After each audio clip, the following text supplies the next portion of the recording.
El PRD nace de una tradición mucho más añeja que la lucha de Cuauhtémoc. Nace desde los movimientos de los años 50 del siglo pasado. Ahí son, el registro del Partido Comunista Mexicano es el registro que hoy todavía utiliza el PRD. Ese es el registro del PRD, el del Partido Comunista, de las luchas de los médicos, de los ferrocarrileros, de los maestros, de los años 50 del siglo pasado. Suma toda la lucha obrero, estudiantil, agraria de los 60, 70, el surgimiento del PSUM, ya como esfuerzos de unificación de las izquierdas, y ciertamente el Frente Democrático Nacional, que impulsa al ingeniero Cuauhtémoc Cárdenas, es un gran esfuerzo de una sumatoria todavía mayor de las izquierdas. Ahí ya entra esta parte que se denominaba la izquierda del PRI, que se escinde y se suma con un buen número de izquierdas que estaban aglutinadas en el PMS en aquel entonces, y da paso a una organización que, como tú bien dices, fue la primera plataforma del actual presidente de la República, Andrés Manuel López Obrador, para contender. ¿Cuál es el punto de quiebre desde mi punto de vista? El grupo que dominó durante muchos años, varias décadas, el PRD, el grupo de los llamados chuchos, pierde la ambición de ganar la presidencia de la República en el primer fraude que le hacen a Andrés. Ellos ahí perdieron el aliento de buscar ganar, pensaron que iba a ser imposible derrotar al viejo régimen y saben que llevan un hándicap con Andrés. Hay una negocia en donde no convencen a Andrés de que no se vaya. Yo veía que ya no había ambición de ganar la presidencia. Yo era de los militantes que decíamos que Andrés debió haber salido a formar una nueva estructura partidaria desde ese momento. Andrés decide mantenerse, contender por esas siglas, y en una reunión con él dijo, cuando se le criticaba que todas las posiciones de esa elección se las dejaba a los chuchos, él dijo, es más grande el gobierno que las candidaturas a puestos de elección popular en los congresos. Y a final de cuentas, el siguiente fraude deja muy posicionados, muy fortalecidos a ese grupo del PRD, a los chuchos, y mete al movimiento en una dinámica muy complicada en términos de operatividad. No de claridad ideológica, pero ahí es en donde se define que hay que dejar el PRD. Entonces yo creo que en ese momento el PRD lo que hace con Peña Nieto, este grupo de los chuchos, es ya negociar su subsistencia, tratando de ser esa parte de la izquierda útil para el viejo régimen, como lo sigue siendo hasta el día de hoy. Yo creo que el último clavo en ese ataúd será en ese proceso que se está viviendo para la presidencia de la República en el 2024. No es de súbito. Andrés lo ha venido diciendo y hoy está muy demostrado. Andrés decía que el PRI y el PAN eran lo mismo. Había que incluir ahí al PRD desde ese momento, en donde ya desde el acuerdo con Peña Nieto, de aquel pacto que hacen, incluso entre muchas otras cosas acallan a los medios, los compran para que no hablen el proceso de convertir al país en una tumba, en donde le pique uno en cualquier terreno, hay cuerpos enterrados de manera clandestina. Ese proceso se vivió en el gobierno de Calderón, de Peña Nieto, y esa parte de la izquierda, de los chuchos, fueron cómplices de acallar ese proceso, en donde al país lo convierten en una tumba. La búsqueda de cuerpos, lo vamos a ver a lo largo de los próximos 20 años, va a ser picando todos los terrenos del país. En todos lados hay fosas clandestinas y, por desgracia, hay miles de mexicanos y mexicanas que están ahí esperando ser encontrados. Bueno, yo creo que ha habido una manipulación en donde los medios masivos de comunicación han jugado un papel, me parece que importantísimo. Noroña hace unas semanas, en una entrevista que le hacen, dice una cosa con la que yo coincido. Dice, la pandemia nos vino a provocar un retraso enorme, la gente ya había dejado de ver mucha televisión y la pandemia nos vuelve a encerrar en la casa a ver televisión, a ver esos programas, esos medios que tergiversaron la realidad, y en esa tergiversación ayudaban a ese proceso de enajenación de la realidad, de la visión de la población, de la inmensa población, mayoritariamente de una cultura más básica, que fue engañada. Mucha de ella todavía sigue escuchando a esos medios que por años los engañaron haciendo creer que el desarrollo que proponían tanto el PRI como el PAN era cierto. Hemos visto que no, que para nada. ¿Cuántos años luchamos por exigir mejores salarios y el discurso era es inflacionario el aumento del salario? Cuando el actual presidente aumenta de manera histórica, pero verdaderamente histórica, el porcentaje del salario, y donde la inflación al contrario va para abajo. Entonces ese discurso que nosotros insistíamos que era falso, pero que los medios masivos y toda la estructura de gobierno decía que así era, que si se aumentaban los salarios era eso inflacionario, y engañaban a la gente. Ahora está demostrado que, por ejemplo, eso, como muchas otras cosas, eran mentiras. Entonces, yo creo que ese proceso va a ser complejo, todavía está muy incipiente esa tarea de desenajenar a la población a través de los medios y de otros mecanismos, ¿no? Pero yo creo que vamos en la ruta. Yo tengo confianza en que vamos en la ruta. La política es un proceso muy complejo. Hay intereses económicos que son un detonante en el proceso político de cualquier país, no solo de México, de cualquier país. Hay un equipo, un grupo económicamente muy poderoso del país que anhela que el viejo régimen regrese porque su fortuna creció enormemente y anhelan ese proceso de crecimiento para ellos, que no fue para el país. ¿Qué es lo que plantea Andrés Manuel en este discurso de la transformación de la vida pública del país? Una transformación profunda incluso de ese proceso de enriquecimiento de unos cuantos, 36 familias, y la depauperización de los 115 millones de mexicanos. Transformar eso es lo que plantea el presidente. Entonces, el PRI, el PAN y el PRD, y me parece que yo sí agrego allá Movimiento Ciudadano, están en la vía de subsistir para hacerle útil a ese grupo económico poderoso. Los va a seguir manteniendo como los ha mantenido desde que perdieron muchas posiciones en el Congreso y muchas gubernaturas. Ahora les quedan unas cuantas, pero económicamente no sufren. Este grupo económico poderoso va a gastar más. Si de por sí no pagaba impuestos y lo dedicaba para muchos de ese tipo de movimientos, hoy va a invertirle a sostener a estos equipos políticos con los que va a buscar regresar a esos escenarios. Pero tampoco pierden, o sea, tampoco se pelean de frente con el régimen que se está impulsando, conviven con él. De lo perdido lo que aparezca, y si podemos regresar a esos niveles de ganancia mejor, y si no, pues aquí le seguimos. No nos vamos a morir de hambre, no vamos a perder nuestras fortunas, no hay el riesgo de que se las enajene el Estado, como se ha dicho. No, ese riesgo ellos saben que ese riesgo no existe. El único riesgo que están corriendo es que sus ganancias no sean tan abultadas como lo fueron en sexenios pasados.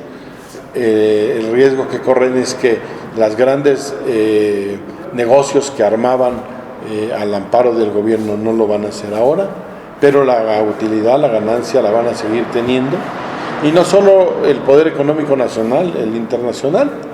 El ejemplo más claro es BBVA Bancomer. O sea, no le quitas, es como quitarle un pelo a un gato en sus utilidades, que siguen siendo las más grandes de muchos países del mundo en donde están asentados, ¿no? Entonces van a convivir con este nuevo régimen, van entendiendo las nuevas reglas.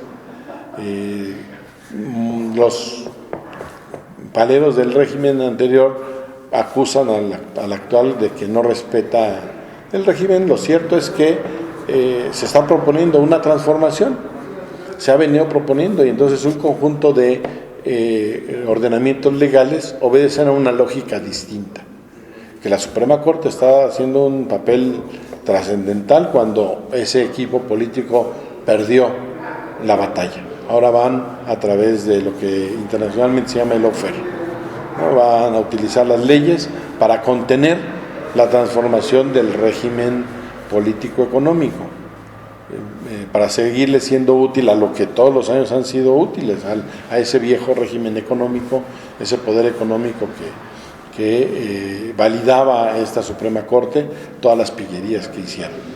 Validaba la modificación de la Constitución para beneficiarlos y poder hacerse de playas, de extensiones enormes de tierra que estaban prohibidas. Es en el artículo 33 de la Constitución, y lo modifica Salinas de Gortari, y entonces la Suprema Corte dice, eso estuvo bien hecho. Impone la verdad jurídica como hoy la impone, diciendo que la esposa de García Luna no es partícipe de la tranza de su marido el mismo día que en Estados Unidos lo declaran culpable. O sea, imponer una verdad jurídica es la tarea de la Suprema Corte, no es nueva, así ha sido desde siempre en el diseño institucional de ese régimen. Para eso sirve la Suprema Corte. Hoy lo vemos como más descarado.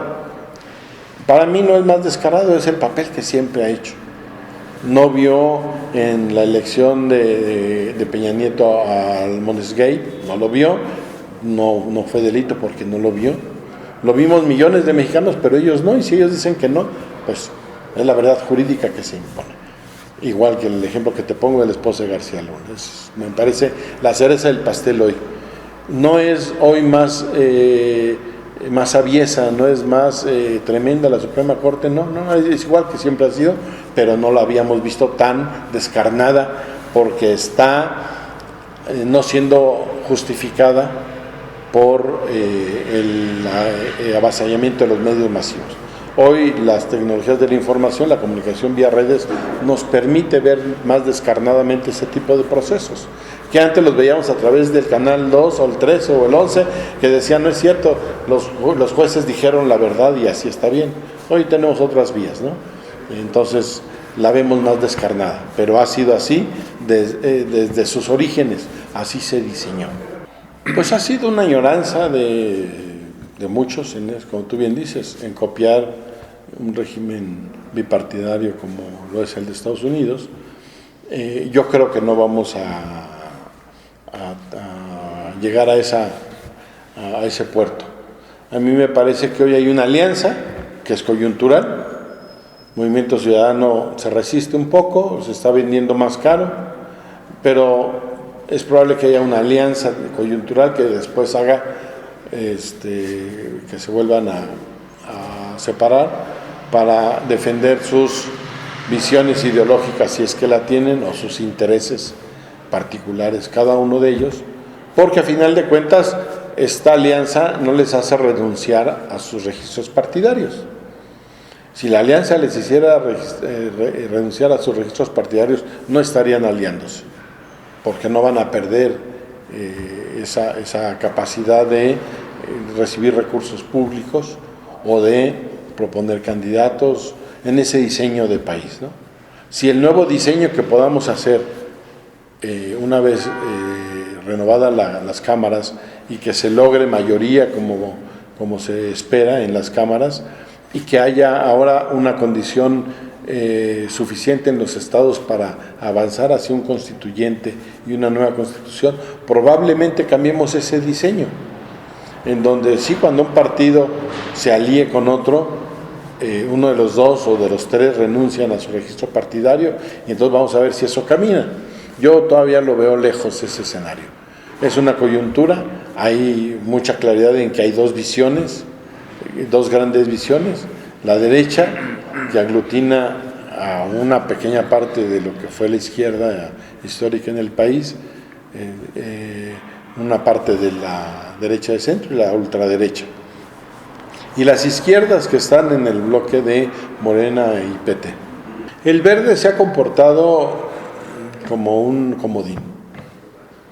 Así se ha comportado, hoy no es la diferencia, no creo que vaya a ser la diferencia en los próximos años. Es un comodín, está de este lado mientras le convenga.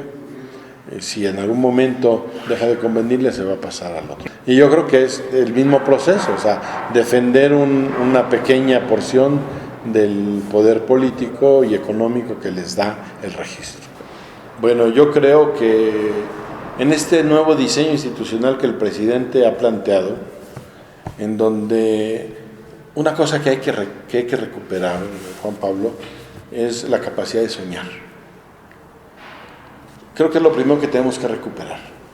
Porque nos dicen va a haber una encuesta y la inmensa mayoría dice esa encuesta no va a existir, va a ser el dedazo. O sea, esta capacidad de soñar de que sí es posible que haya una encuesta y que el resultado de la encuesta dé la señal de quién sería el abanderado de este proyecto, nos cuesta hoy mucho trabajo creerlo, porque vivimos 50, 60 años engañados de que había un proceso que a final de cuentas acababa en la elección de un dedo, como se dice, ¿no? De una persona que señalaba a alguien.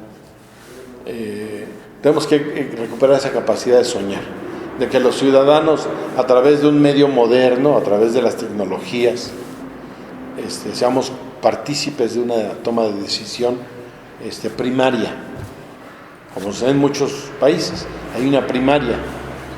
En muchos países igual se utilizan las tecnologías, pero en esos países todavía hay más confianza en esta posibilidad de soñar. Aquí creo que lo primero que tenemos que hacer para poder construir un nuevo diseño de país es recuperar nuestra capacidad de soñar.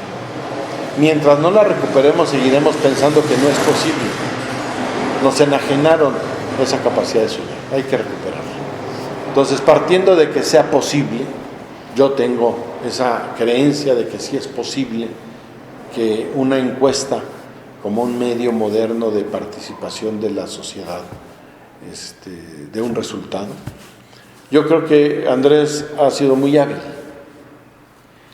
y se han expresado las diferentes visiones que han conformado este movimiento que está en torno a él, y cada uno de los y la aspirante representa un segmento de la población con una visión que ha abonado para que Andrés sea el presidente de la República y estemos en este proceso de transformación. Noroña representa a esa izquierda tosuda, ¿sí? Que como se la pongan, la baila. Así hemos sido, la izquierda de México así hemos sido, como nos la pongan, la bailamos. Yo me acuerdo que en una confrontación con Fernando Silva Nieto, que me decía, ¿y por qué este método tan brusco? Y yo le decía, la dureza del movimiento es inversamente proporcional a la cerrazón de la autoridad. Como me la pongas, te la bailo. ¿Sí? Y le tomé 2 veces la inauguración de la feria. ¿Sí? Y yo se lo dije, como me la pongas, te la bailo.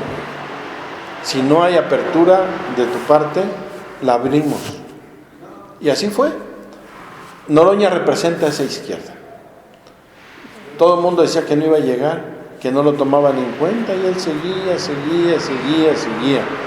¿Sí? Yo no creo que como cuchito de palo, yo creo que tenía una espada bien afilada que fue abriéndose paso. Como los cañeros, en una densa, un sembradío de caña muy cerrada, porque es muy cerrada los sembradíos de caña, se van abriendo camino. Y entrarle por donde se puede entrar, y van haciendo vereda. y van hacia la derecha, y van hacia la izquierda, y van hacia enfrente, y regresan, y se van abriendo en medio de un planteo muy cerrado. Creo que Noroña representa eso. Esa parte de la izquierda que espera una transformación profunda de este sistema político, creo que eso representa. Y ahí va. Tiene las mismas posibilidades que todos, aunque los medios han hecho su papel. Pero si los vemos en medios alternativos, Noroña tiene una presencia equiparable a la de los demás. Entonces, yo creo que si salimos de lo que los medios tradicionales nos dejan ver, Noroña está ahí y representa. Lo descalifican por contestón, por claro, atravilario. Pero siempre lo han descalificado por lo mismo, siempre, ¿no? Ahí Noroña sigue siendo él, ¿sí? Ese contestatario, ese rezongón, pero además con argumentos contundentes.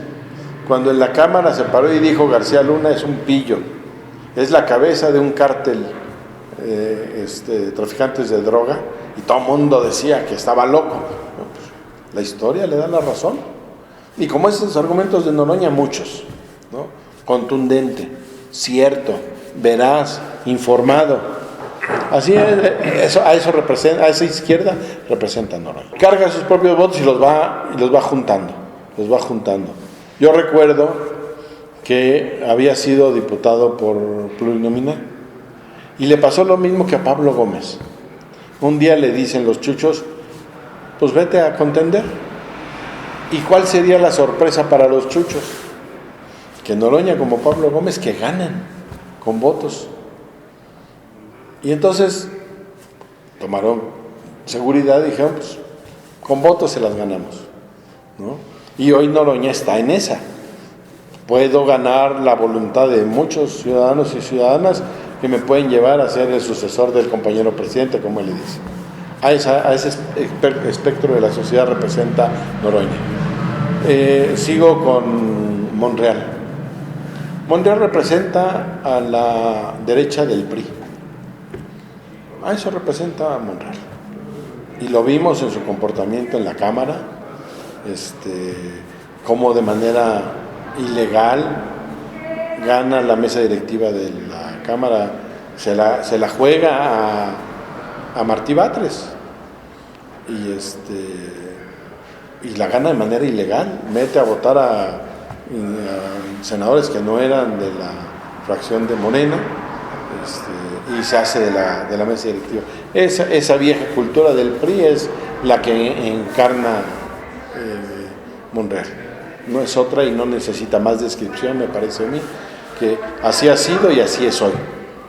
Y a ese espectro que está en el movimiento de Andrés Manuel, a ese espectro representa a Monreal. Sí, Monreal tiene esa tremenda habilidad. Apuesta para varios lados y se acomoda en donde más. Ahora sabe que si no va en esa, le pasa lo que a los chuchos.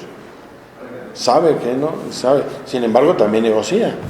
No va de a gratis. Pero representa esa parte. Que está en el movimiento. Que mal haríamos en pensar que en este movimiento hay puros románticos no, este movimiento ganó por la posibilidad de aglutinar en un gran proyecto a mucha gente, que muchos tal vez no estaban tan convencidos, pero se han ido convenciendo, y se han ido convenciendo más, cada vez más. Pero todavía hay esas prácticas como lo que representa Monreal. Yo creo que no era la intención ni frenarlo ni sacarlo, simplemente descubrir quién era, o sea, evidenciar ante todos quién era, para que quien lo apoye, quien considere que él es un posible sucesor, sepa al desnudo de quién se trata. Me parece que ese era el objetivo. Fuera de Morena, Monreal cava su tumba, sí, tiene un valor en esta elección y no más. Sin embargo, su valor fuera de Morena se reduce muchísimo. porque mucha gente no va a dejar el proyecto. Mucha gente que ahí lo apoya dentro del proyecto no lo va a dejar. Se va él, si todavía estuviera ese escenario. Yo creo que ese escenario está cancelado hace ya varios meses. Por lo menos 4 o 5 meses está ese proyecto cancelado. No vale gran cosa. Por eso lo abandonó y por eso los que lo buscaban dejaron de buscarlo. Me parece que Adán Augusto juega a llamar a los viejos priistas, ¿sí? A los viejos priistas que saben que su partido está más que muerto, que no hay posibilidades y que la única posibilidad es acompañar ese proyecto así, ya en sus últimos años de vida activa política, ¿no? Me parece que a ese segmento que está en el movimiento representa el exsecretario de Gobernación. Todos son útiles, todos, para mantener la posibilidad de hacer la transformación que se inició hace 5 años. Todos son útiles, todos esos segmentos de la población, por grandes o pequeños que sean, todos le abonan, y todos le abonan a un análisis, a una reflexión de qué país, de qué diseño de país necesitamos, ¿no? Me parece que por eso Andrés Manuel generó este proceso, porque Andrés Manuel ha sido muy hábil. Todo lo que no ha podido transformar de leyes en los hechos lo dibuja, ¿sí? Y pues tiene el peso político para hacerlo. Ahí va empujando. Unas cosas avanzan más, otras menos, otras no salen tan bien como se esperaba, porque hay dinámicas, como tú bien decías hace ratito, hasta internacionales, ¿no? El tema de los medicamentos es un embrollo internacional, es un embrollo nacional, complicado con la pandemia además. O sea, no todo ese proceso de negociaciones oscuras, turbias, hasta ilegales que había con los medicamentos, se vieron además trastornados por la pandemia mundial. Entonces ha sido cuesta arriba, no es un mal diseño el tema de la medicina como la planteó el presidente. Sin embargo, pues la pandemia vino a entorpecer, a retardar muchos procesos. Pero yo creo que Andrés en la vía de los hechos ha ido dibujando el diseño institucional que ha planteado en sus libros para la transformación de México. No, yo no lo veo haciendo ese papel. No sería candidato. O sea, no puede ser juez y parte, no puede ser referí y además ser contendiente. Eso es imposible. Él es un contendiente que representa un segmento de la población que no debe de irse del movimiento, que se le debe escuchar, que debe ser considerado, que debe expresar su voluntad y tendrá la presencia que representa esa visión de ese segmento de la población. Tampoco lo creo que todos van a llegar al final, se van a medir, van a identificar a qué segmento porcentual de la población representan, que se van a quedar en el proyecto, que van a ser escuchados, que van a ser representados y que este proyecto de país que se va a empezar a desarrollar como continuidad de lo que se ha venido haciendo estos años, los va a contender a todos. Ebrard me parece que es uno de los posibles sucesores de Andrés que conoce más al país por diferentes cargos que ha tenido a lo largo de su larga trayectoria política. Como secretario de Gobernación hace muchos años conoció las dinámicas y las fuerzas vivas de este país y utilizo el término porque era el término que en el PRI se ocupaban, las fuerzas vivas, que eran los poderes fácticos, los poderes económicos, los poderes políticos de las regiones del país. Las conoce bien. Tiene muy buenos canales de comunicación con la derecha. La escuela en la que él abreva con Manuel Camacho Solís, esa escuela de los negociadores. Lo aprendió bien y una vez que sucede Andrés en la Ciudad de México, utiliza ese esquema de negociación para avanzar muchas cosas que había resistencia con Andrés y él logra generar las condiciones para que transiten muchos cambios que estaban ya perfilados con Andrés y que estaban detenidos. Él representa esa parte, ese sector de centro izquierda o centro derecha, de centro, que sabe que el país no tenía viabilidad en el modelo que estaba, que le estábamos quedando a deber a las actuales generaciones para dejarles un país transitable, con expectativa de vida. Él sabe que representa ese sector de la población.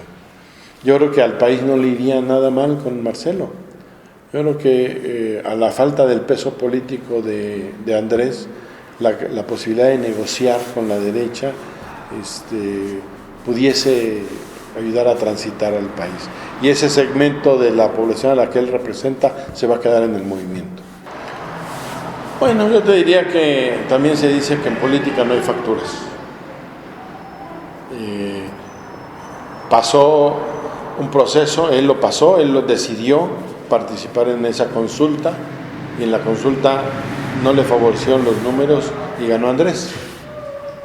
Lo que él decidió en ese momento es seguir en el proyecto. Lealtad, sí, claro, hay que reconocer los momentos, pero también hay que reconocer que fueron las reglas que él aceptó. Él aceptó la encuesta como se dio y reconoció que no le favoreció la encuesta. Eso no le hace una factura pendiente. En política no hay facturas, ese fue el hecho contundente, el resultado se dio y él aceptó el resultado y siguió en el proyecto.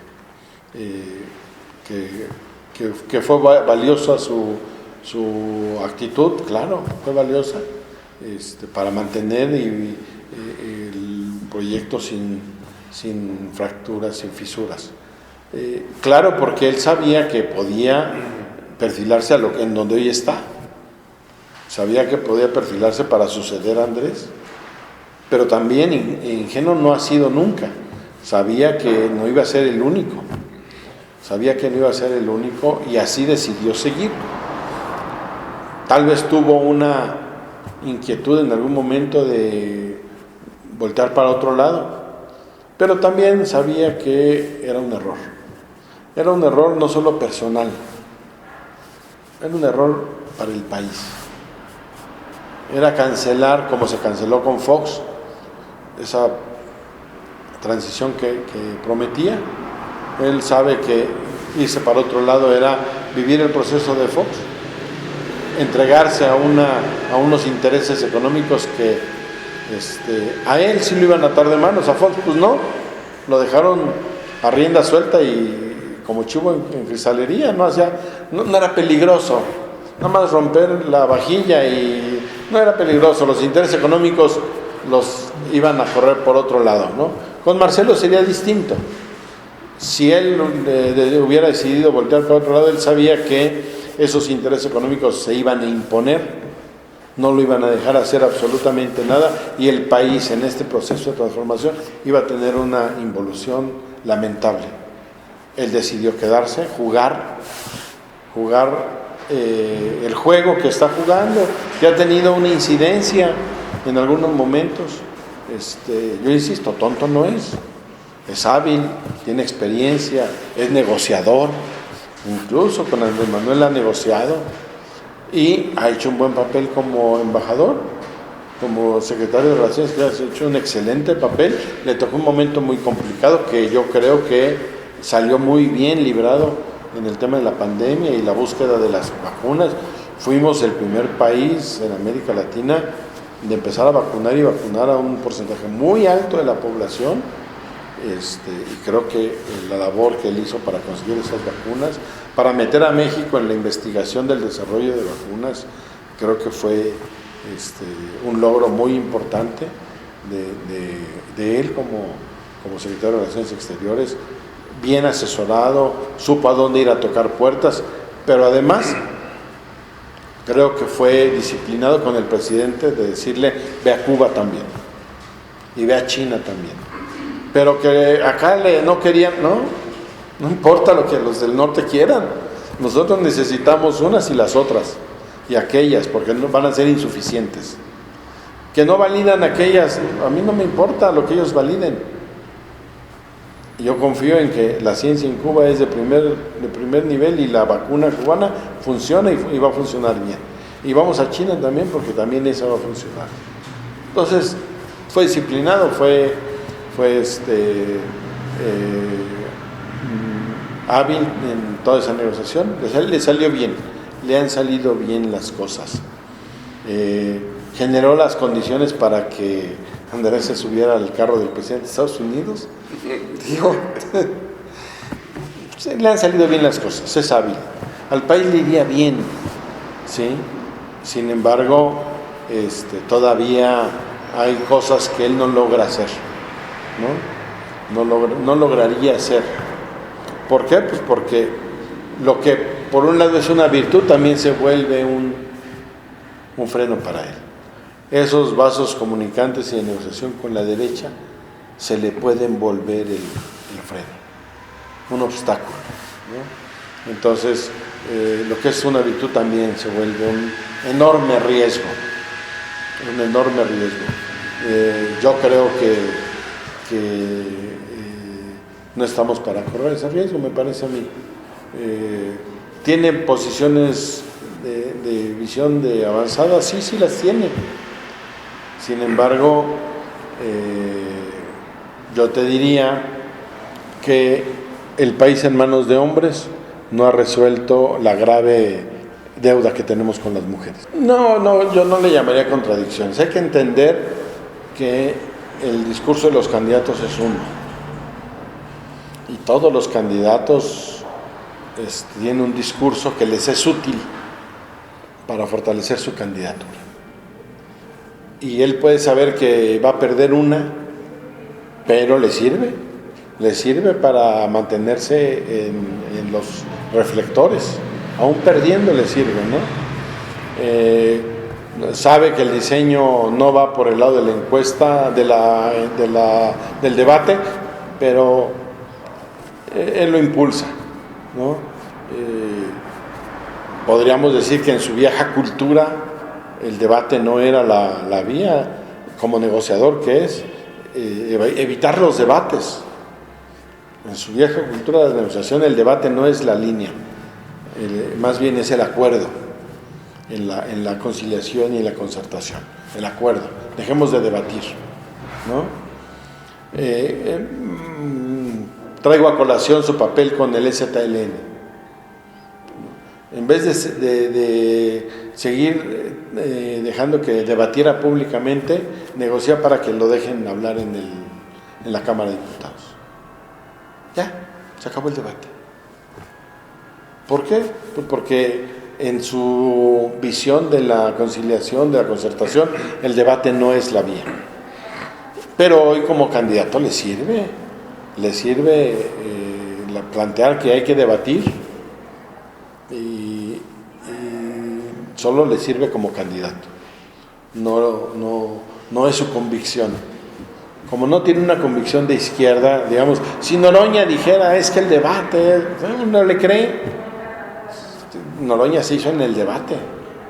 Noroña es tan hábil tribuno porque abrevó del debate desde sus tiempos universitarios y es muy hábil como pocos. Y yo creo que a Ebrard frente a Noroña le iría bastante mal a Ebrard. ¿Por qué? Pues porque Noroña tiene una memoria privilegiada y entonces le sacaría a Ebrard una cantidad de historias que tiene como viejo priista, tremenda. Entonces no le iría bien a él. Entonces él sabe que no va a haber debate, por eso insiste. Si Noroña le dice, oye, pues vamos a debatir tú y yo, y se voltea para otro lado. Yo cuando lo oí dije, un hombre con esa trayectoria, cargarse esa ancla es ya no querer seguir en el proceso. Me pareció a mí que es un error que lo va a mantener abajo. Es un craso error, ¿sí? Y la segunda, todavía decir yo sostengo la propuesta, es definitivamente cargarse dos de las grandes anclas que tenía el Titanic. Yo creo que fue al Museo del Titanic y pidió prestadas las anclas, y pidió primero una y dijeron, no, es que vienen por par, y pues la primera fue la declaración y la segunda fue la ratificación. Yo creo que ese es un craso error, porque además esa propuesta está en el espectro de la vieja manera de hacer política. O sea, no es el diseño de país que está planteando Andrés en ese proceso de transformación, sino al contrario, es el viejo proceso de generar estructuras para tratar de congraciarse con alguien, ¿no? Entonces, es un error, un traspié que yo creo que es casi como aquello que le pasó al priista que fue a correr un maratón y lo agarraron tomando un taxi. Me parece que es un error de ese tamaño. Claudia viene de la misma escuela de Noroña, de los movimientos universitarios. Viene en esa formación de izquierda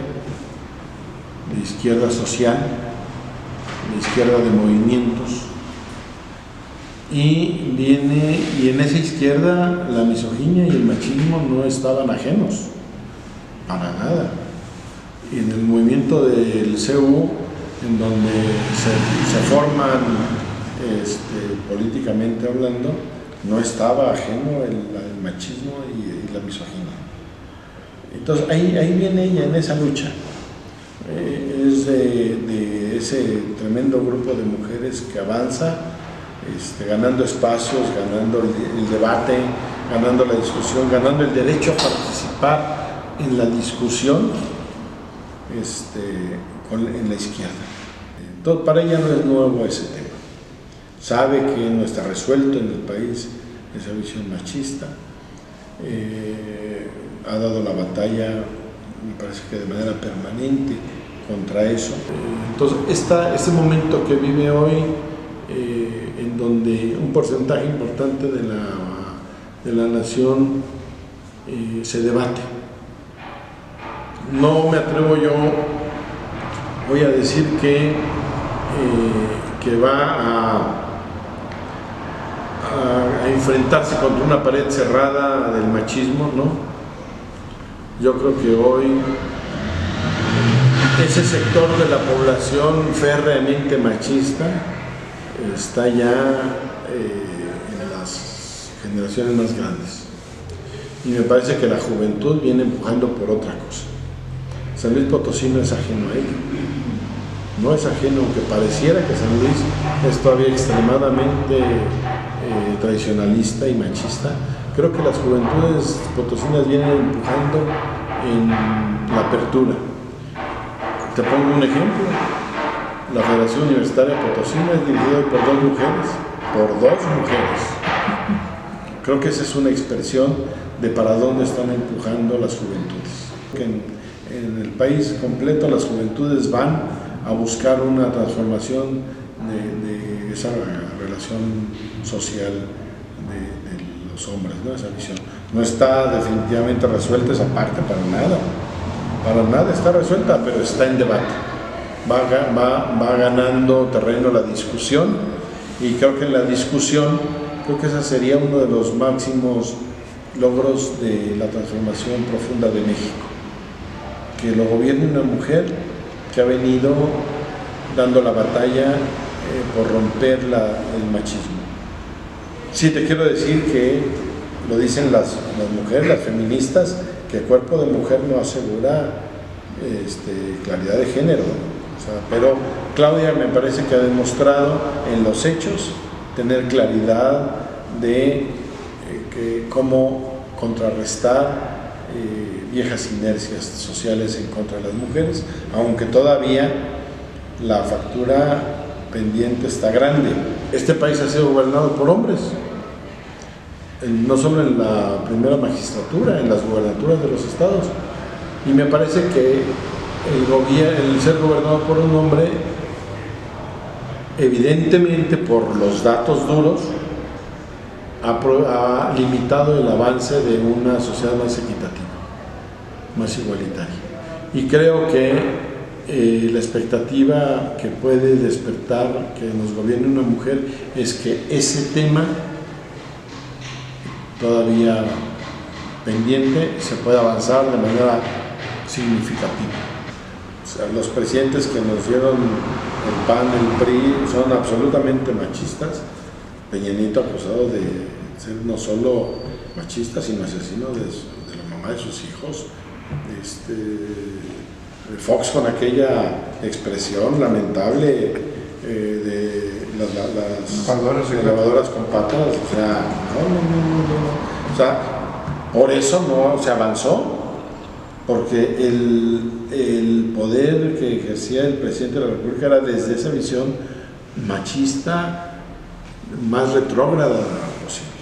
Ni siquiera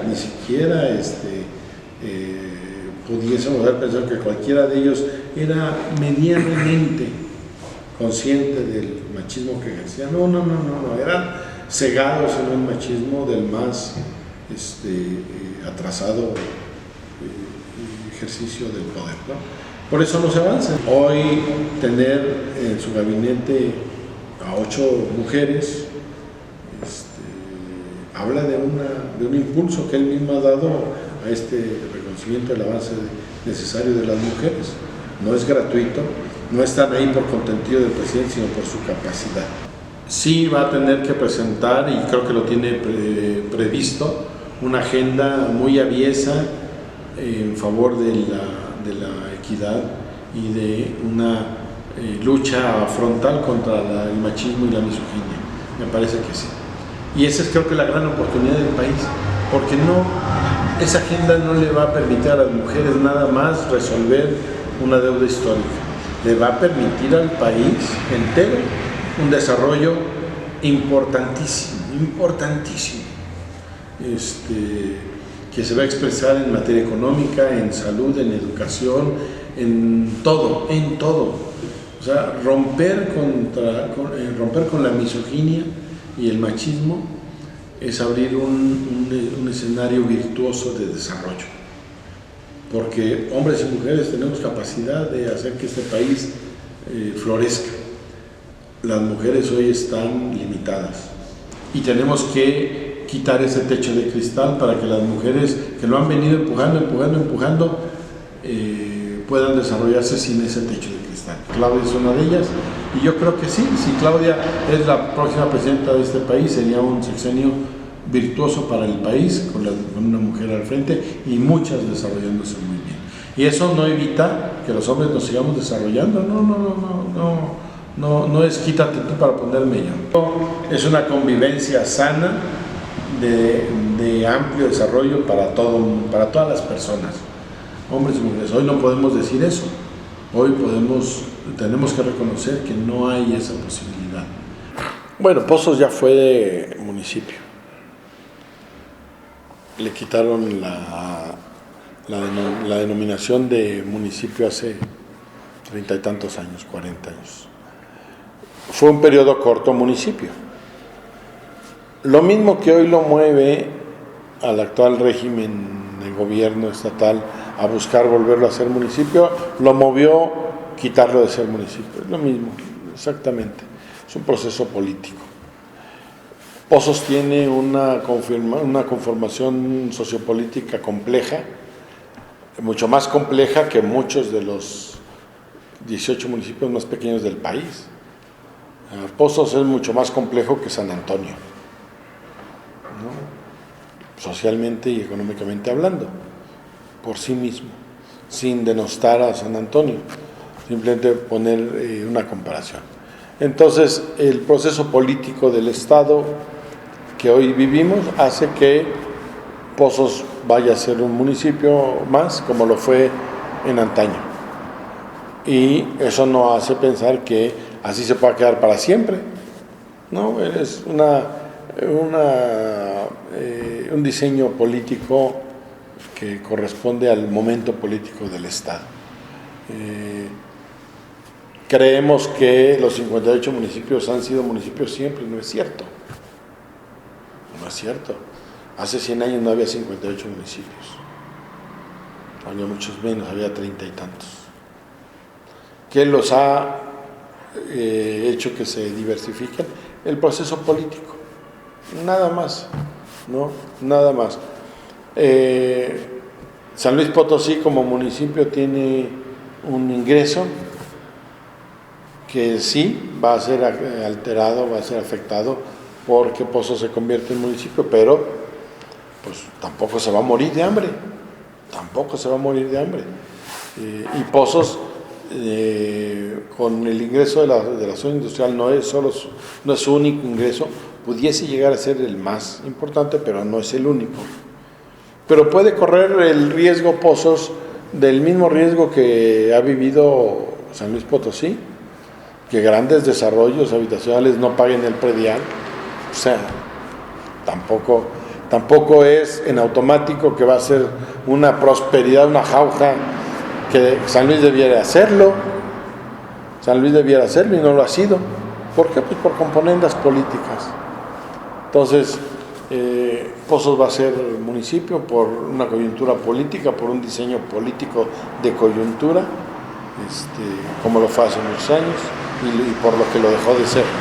Entonces, tiene una conformación sociopolítica que justifica plenamente el ser denominado municipio autónomo.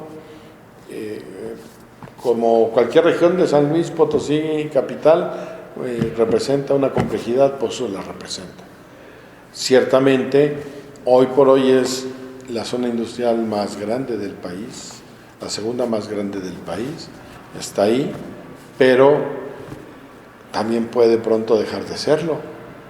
Villa de Reyes va avanzando de manera aceleradísima en el crecimiento de zona industrial y no es la única. Zaragoza puede avanzar y yo avisoro que Villa de Arriaga pronto tendrá un crecimiento enorme el tema industrial. Entonces, sí, Pozos hoy por hoy lo tiene, pero no estamos como estuvimos hace 30 años, en que crecía y crecía y crecía y no había otro polo de desarrollo. Hoy tenemos varios polos de desarrollo. Entonces, yo creo que Pozos va a ser declarado municipio. San Luis Potosí tendrá que desarrollar sus capacidades de recaudación para suplir lo que deje de suplir por allá, pero tampoco está manco. También tiene bastante donde echar mano si le quieren cobrar a los ricos.